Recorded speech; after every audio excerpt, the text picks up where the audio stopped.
At this time we're going to look at the sewing machine and trying to make sure that the oil and other debris is kept away from the sewing area. Being a machine, of course, it has oil in it, and oil is distributed through the machine by a pressure pump and by what's called wicking.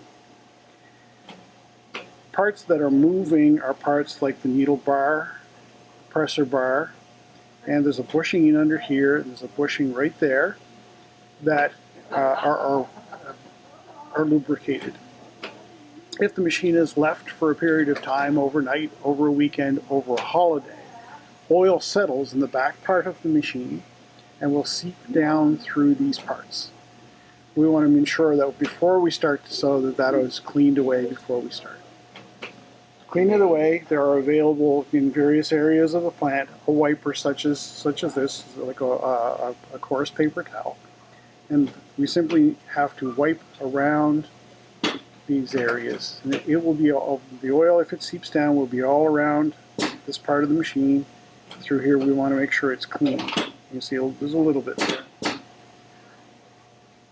Up between, make sure that it is clean. Carefully you don't get your finger on the needle.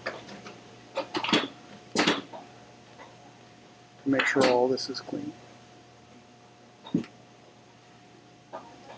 The foot that's on this machine, the presser foot here, is a smaller foot than we would use. This is a specialized foot.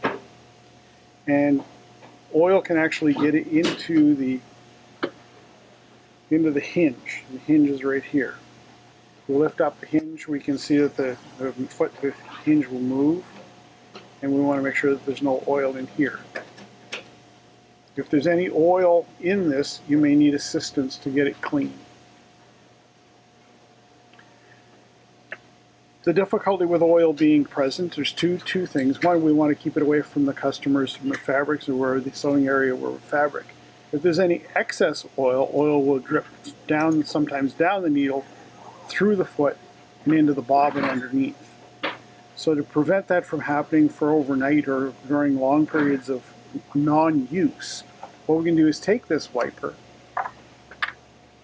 we can lift up the foot, place the wiper under the foot, and put the foot back down again. In doing so, this will prevent the oil from leaking into the bottom part of the machine and be soaked into the wiper instead.